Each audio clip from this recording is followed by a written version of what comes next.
Okay, great. All right, thank you so much, Yovi. Let me go ahead and click on that video that you had shared with me. And then,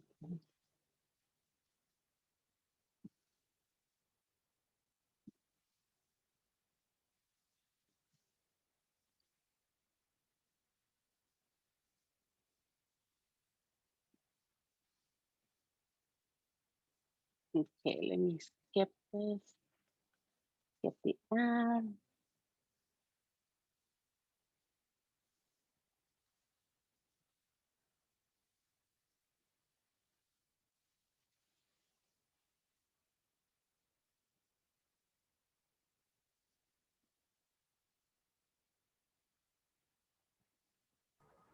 Can you hear it? I cannot hear it.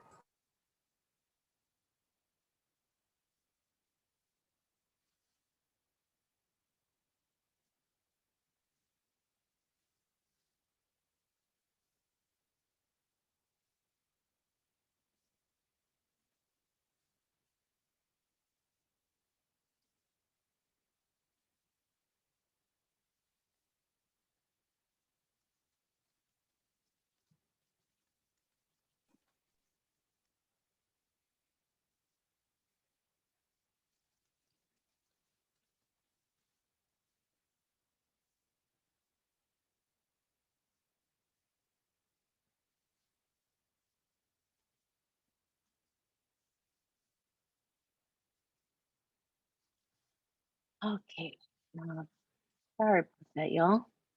I have to enable um,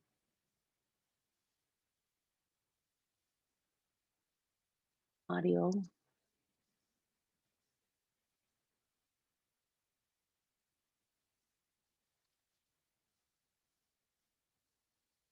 Okay, no. Okay, sorry about that. Where exactly do I enable audio?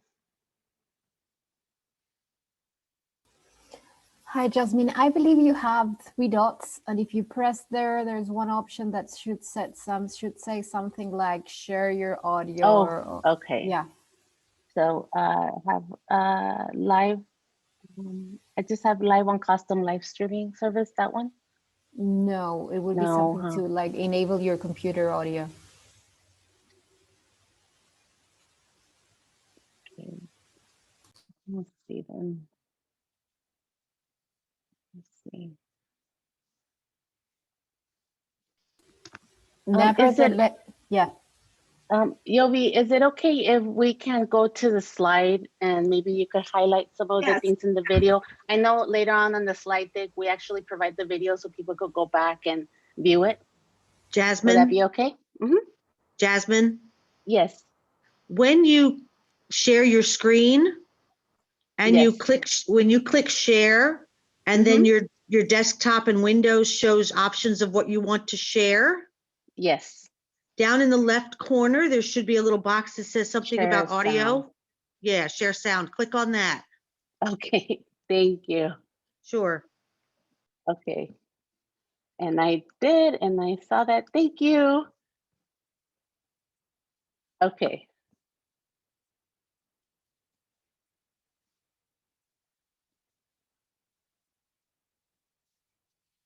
Oh my goodness.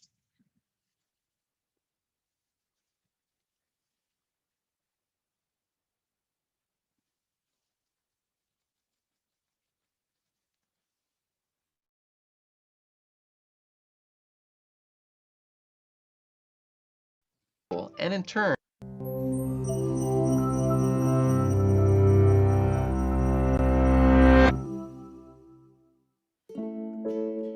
even after writing 11 books and winning several prestigious awards, Maya Angelou couldn't escape the nagging doubt that she hadn't really earned her accomplishments. Albert Einstein experienced something similar. He described himself as an involuntary swindler whose work didn't deserve as much attention as it had received. Accomplishment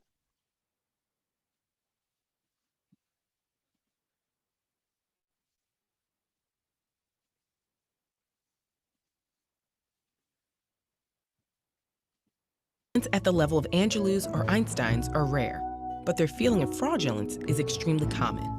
Why can't so many of us shake feelings that we haven't earned our accomplishments, or that our ideas and skills aren't worthy of others' attention?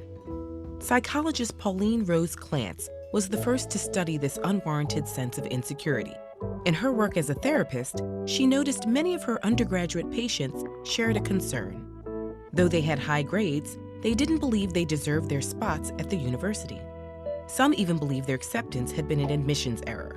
While Clance knew these fears were unfounded, she could also remember feeling the exact same way in graduate school. She and her patients experienced something that goes by a number of names: imposter phenomenon, imposter experience, and imposter syndrome. Together with colleague Suzanne Imes, Clance first studied imposterism in female college students and faculty. Their work established pervasive feelings of fraudulence in this group. Since that first study, the same thing has been established across gender, race, age, and a huge range of occupations, though it may be more prevalent and disproportionately affect the experiences of underrepresented or disadvantaged groups. To call it a syndrome is to downplay how universal it is. It's not a disease or an abnormality, and it isn't necessarily tied to depression, anxiety, or self-esteem. Where do these feelings of fraudulence come from? People who are highly skilled or accomplished tend to think others are just as skilled. This can spiral into feelings that they don't deserve accolades and opportunities over other people. And as Angelou and Einstein experienced, there's often no threshold of accomplishment that puts these feelings to rest. Feelings of imposterism aren't restricted to highly skilled individuals either. Everyone is susceptible to a phenomenon known as pluralistic ignorance, where we each doubt ourselves privately, but believe we're alone in thinking that way because no one else voices their doubts.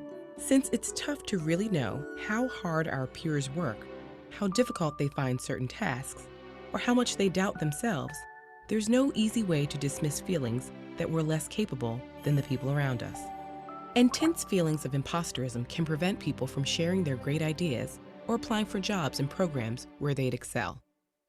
At least so far, the most surefire way to combat imposter syndrome is to talk about it. Many people suffering from imposter syndrome are afraid that if they ask about their performance, their fears will be confirmed. And even when they receive positive feedback, it often fails to ease feelings of fraudulence. But on the other hand, hearing that an advisor or mentor has experienced feelings of imposterism can help relieve those feelings. The same goes for peers. Even simply finding out there's a term for these feelings can be an incredible relief. Once you're aware of the phenomenon, you can combat your own imposter syndrome by collecting and revisiting positive feedback. One scientist who kept blaming herself for problems in her lab started to document the causes every time something went wrong. Eventually, she realized most of the problems came from equipment failure and came to recognize her own competence. We may never be able to banish these feelings entirely, but we can have open conversations about academic or professional challenges. With increasing awareness of how common these experiences are, perhaps we can feel freer to be frank about our feelings and build confidence in some simple truths. You have talent, you are capable, and you belong. Everyone can use a little extra kick of confidence sometimes. Find out some tips and tricks for boosting yours with this video.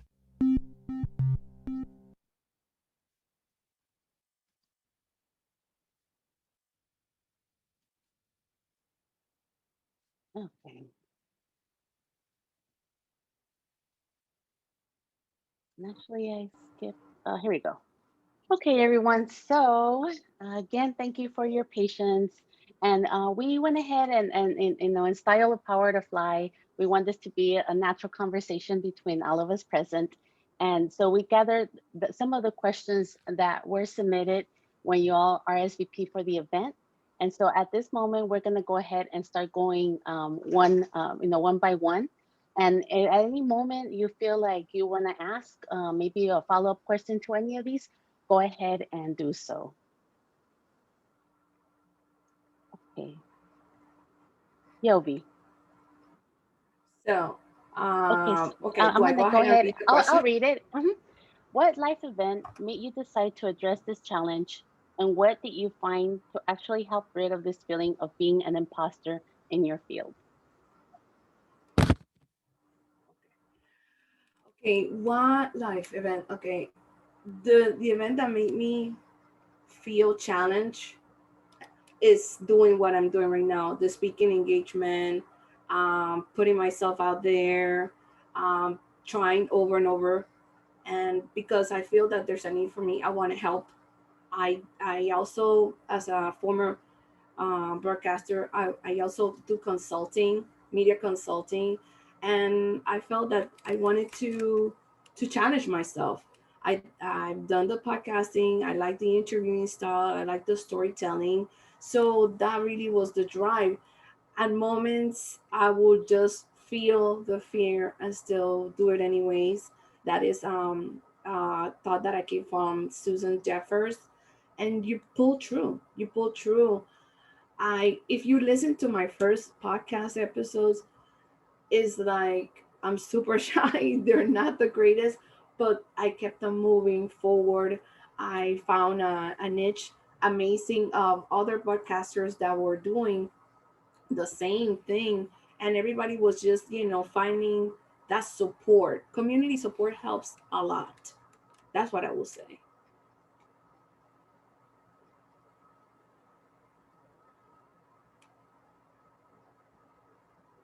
I cannot hear you, Jasmine.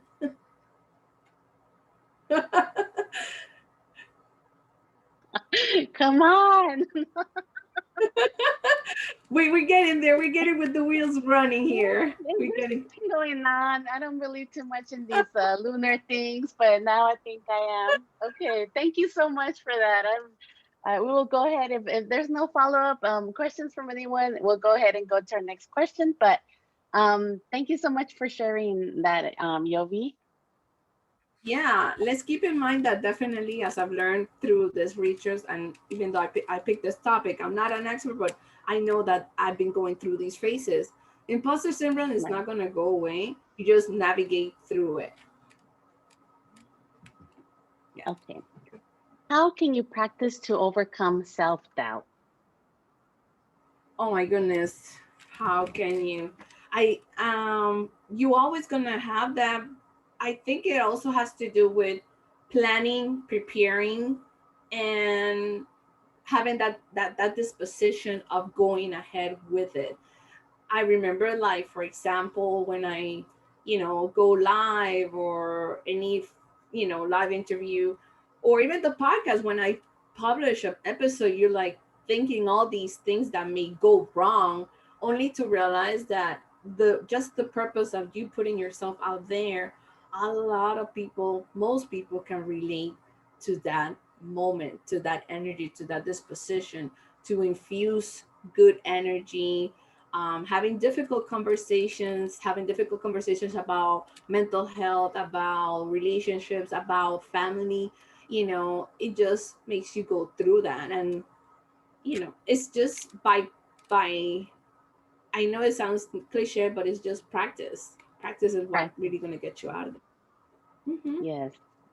I agree with you. And sometimes you can prepare ahead and stuff still happens, but you just kind of, power through, kind of like what's with us today. Yes, we keep on moving here. We're making it happen. Okay. Okay. What is the best avenue to talk about imposter syndrome to help normalize the situation? I will think about it. I haven't done it myself, but I used to do journalizing, writing, writing your feelings. How do you feel today? What happened this day? Or what do you want to invoke for the following day? That keeps, that normalizes your feelings. It affirms how you think, how you want to just proceed in life, and that helps you. That's an amazing tool. I guess some people now do it like blogging, you know again, putting your thoughts and just letting those reflect. And also, as I said, you can also seek for help. You can seek for help on how finding certain techniques. I have definitely been in a position that in the past of finding therapy, counseling helps as well.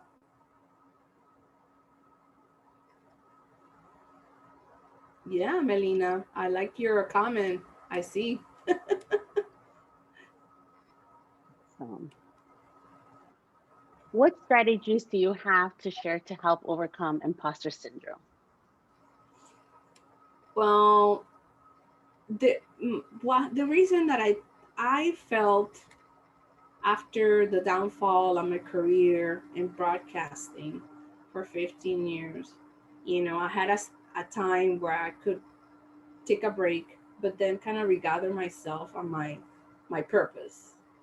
What can I do? How can I help? Because I knew that I had all this knowledge and all this information as a media player, media planner, scheduler, and in overcoming imposter syndrome was, again, putting myself out there, challenging my skills. Challenging my skills was one of them. Um, learning something new. Learning something new was also another one in order to do that. And holding myself accountable, but not, being kind to myself as well. Hmm. That's where those are the strategies that I use. Because you have this voice talking to you, telling you not to do it, don't go there, it will not happen, something's going to go wrong, you're going to be trolled over social media. The list can go on and on and on. But if you feel it in yourself to go ahead and do that, that's how you overcome it. I think some of us have been placed in these challenges. Oh, being a go on camera, for another 10 days, or post our certain thoughts. So that's how the exercise, as I said, for what I learned, it's not going to go away. It's just, it becomes manageable. That's what happens. Right. I've also, and leading to that, I think sometimes also maybe doing an inventory list of the things that you have done. I'm very visual, so sometimes I feel like it helps me to be able to look at the different things that I've done. And at that point, I kind of say, like, yes, I've done this and I could do more and I can challenge myself to do more. Correct, correct. And now, actually, I could add also, having also a storyboard, or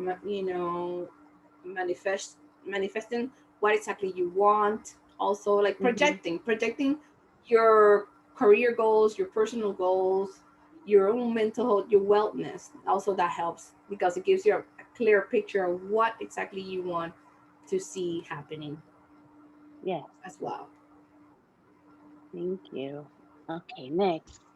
How did you deal with someone who belittles you at work and questions your training or education? Oh my goodness, I have a story on that one. Okay. Well, actually, it was the reason why I, you know, I wanted to be a manager. I wanted to be, in middle management, and finally, that that dream came through. It became a reality. What I was not prepared was for the resistance and the I want to say hostility, but the defensiveness of the employees that I had under me. I was written up saying that I was not a good manager, that I was not doing it, that I was not understanding how the procedures were done. And this is coming like, I'm the newcomer. They never had somebody over them. These are employees that were there for like 5, 7 years. And then, you get in that sense of they know better than you. However, you bring into the company, for the reason that I was hired, it was for fresh ideas and efficient ways to do that. As you guys read earlier, I have a master's in organizational management. So, with that being said, it took me time to use a lot of emotional intelligence and let my work speak for itself. I believe my leadership is all about empowering somebody, meaning that just because you're here, you can have the possibility also to grow and move forward, or stay wherever you are. I also implemented the fact of everybody cross training and knowing what their other coworker does, and why, what's the procedure and the steps that takes about it. Because once that was implemented, I in the short story, everybody felt more comfortable. It took a while. It took almost 6 months. I had a great turnaround. I down I reduced almost 30% of the overtime, which what that Mhm. was one of the keys. My employees actually were happier because they could actually leave at the time that they were scheduled to need to have time with their family, or work life balance. It can be possible if once your employees trust you. We met the deadlines for the holiday schedule. As you guys know, especially in the TV world, it's 24/7, it doesn't stop. But then when you come to those holiday pockets, people want to be with their family or anything. And I implemented that process. So today I will tell you, everything turned out for the best.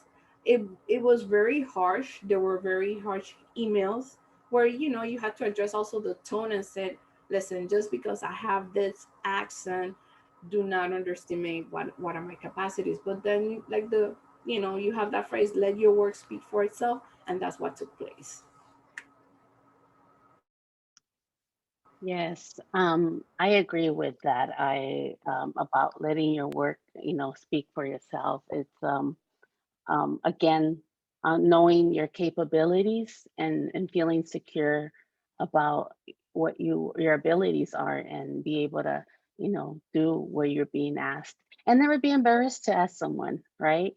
And for example, there's always someone willing to help, like right now with our little technical issues. There was always someone there to walk us through it, or guide us, and that's always appreciated. So, would you recommend getting a mentor to help me get through my feelings of imposter syndrome? Yes, definitely seek that. If you feel that you need somebody to help you come through it, I believe, Jasmine, we have a listing of the research and experts that definitely can, help you if you need that help. I myself I continue to challenge myself, understanding why this feeling is coming from, or what exactly I was brought up to believe or think, and find out and kind of get to know myself, and not be so hypersensitive, just kind of understanding myself more through this process.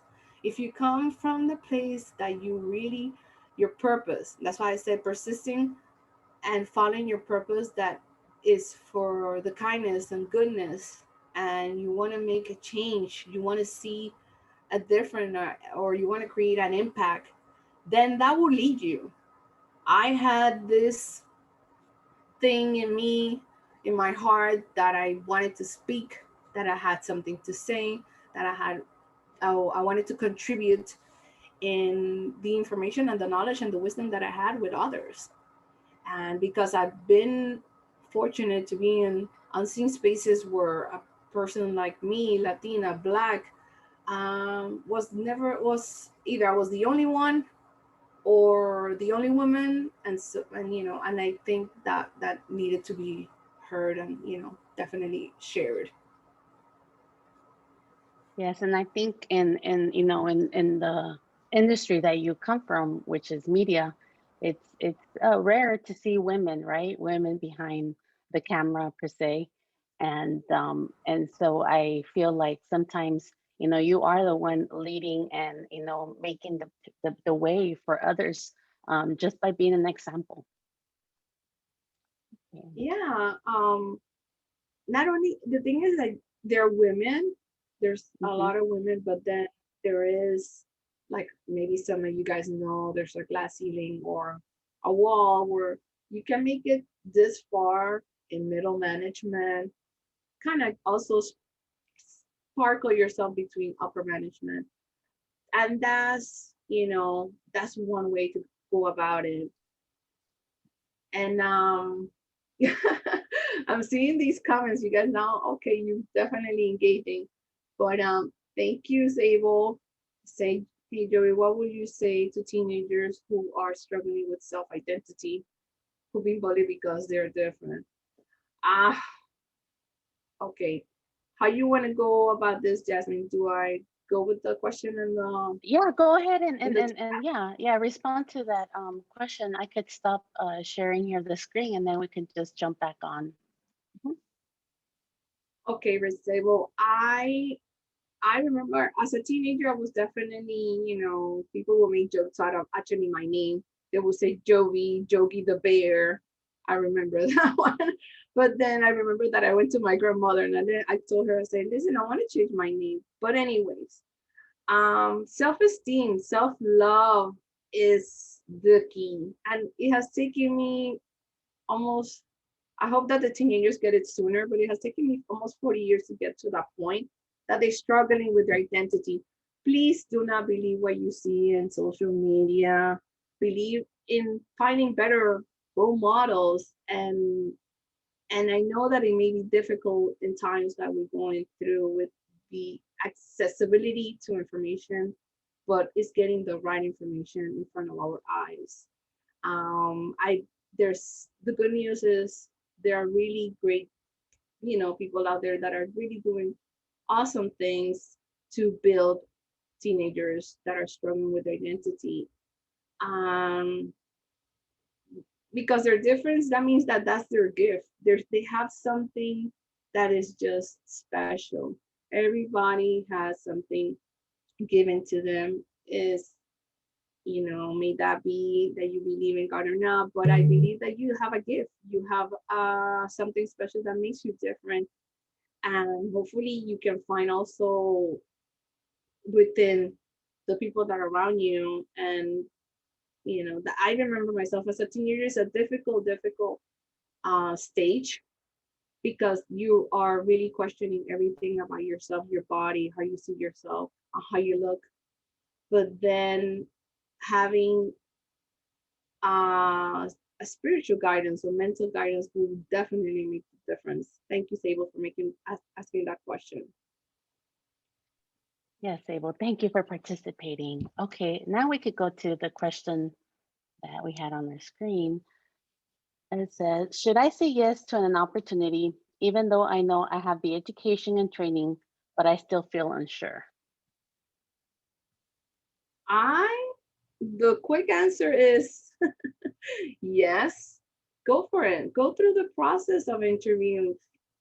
Failure means that I learned something out of it. I remember that at first I was like, oh my God, asking questions is a sense of weakness, or asking for help. Asking for help. Like, why?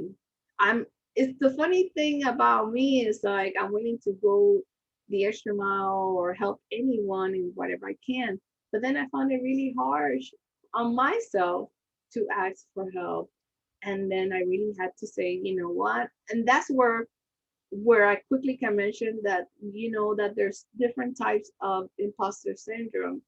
There's the perfectionist, there's the soulless, there is the genius, and I believe that you have a listing with, and also in the presentation, Jasmine, if you can help me, and then all those characters can determine what kind of person you influence. And like there's a superwoman or superman, and it's like you feel like you can do everything, and you can and I feel right now at that point I'm like, let me learn everything, let me do everything, let me overcome everything. And at one point you have to really back out. And there was a point that I had to do with my podcast. It's like, I do not like editing. It's not from now, it's from the beginning when I even was in college. Production editing was just like a patience. It's a skill, and I just really had to really understand myself and say I can do everything else. I like producing, coming up with ideas, booking my guests, talking to them, interacting with their stories. But editing, I can listen to myself, but editing definitely is not my forte. So finally, I got somebody to do the editing for my podcast and get that out of the way. But yeah, I say go for it. You only get wisdom out of that interview and that opportunity. If not, you only have 90 days anyway. So there you go. Yes, and I could totally relate to that comment that you stated about editing. I too have a podcast, and the thing about it, it is time consuming, right? And I haven't found my person yet to help me edit, so um, I I'll be looking. I don't want to be the Wonder Woman like you mentioned. Okay. Okay, next question. What is the best? Okay, I think we already had this question. Okay, so Right. this is the page that you mentioned for people Yes. that they can look up. Yes. Yes, definitely. Those are the research that I looked through. And if you want somebody, if you habla en español and you want to seek out an expert, Nando Rodriguez is the guy to definitely look him up. And Elizabeth Cox, Lou Salomon. She has a TED Talk also about imposter syndrome. And I thank you guys so much for your patience. You guys have been so amazing. Thank you Yes. for supporting Power to Fly, supporting my chat, my speech. I know we had a couple of hiccups, but we made it through. I appreciate you, Nisha, Monica, Tanya, Chandra. If I'm saying your name, obviously, Lori, everyone, Angelina. Thank you for being here. And here is the resource page, Yovi, and also everyone, you will have access to all this information. Later on, you will be sent a link to this talk, and you'll be able to access this as well.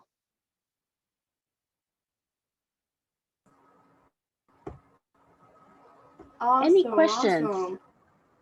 This was fun. I find when we got rolling, yeah, it's been fun. This was fun. And thank you to our other friends that helped us definitely come through. Yes. Alrighty. Thank you so much to the Power to Fly staff that once I was stuck and I knew it wasn't going anywhere, I'm like, please help me. No, I They think we have to give through. out everybody ourselves. And I give you guys an applause definitely for hanging Yes, out. thank you so Monica, much. And it's yes. a Friday too. And Yeah. we didn't mean it to be so stressful. I'm gonna go ahead and share our if you guys want to connect with either myself or with Yobi on LinkedIn, here are handles.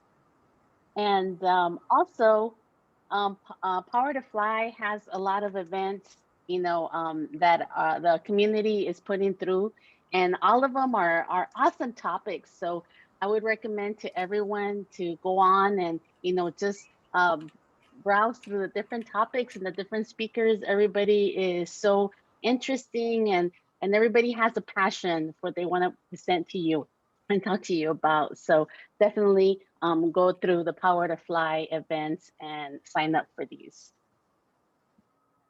Any questions before we leave? Yes. Getting a little message there. Well, this been exciting. If you have any questions, obviously, I'm starting a new season for my podcast. Check it out. It's coming through with Joey D Show and also Chombita Chronicles. And I'm also seeking for, if you find yourself related to the topics that I cover in my podcast, then don't hesitate in reaching out to me and being a guest in my show. And we'll definitely connect. Anything, Jasmine, thank you for making me part of this. For sure, you have been a rock star. And well, thank you for agreeing to be my first guest at my first Power to Fly event. I'm never gonna forget it. Thank you so much, Alrighty. Jovi. And thank you everyone for joining us and being part of this. We feel very happy that all of you were able to join. And again, like I mentioned, there's other events going on, and just keep Power to Fly on your tabs, because they have also a lot of social networking events And even if you're looking for a job, they also have that as well. So just keep them there nearby. Okay, everyone. Thank you so much for joining us. Bye-bye. Bye.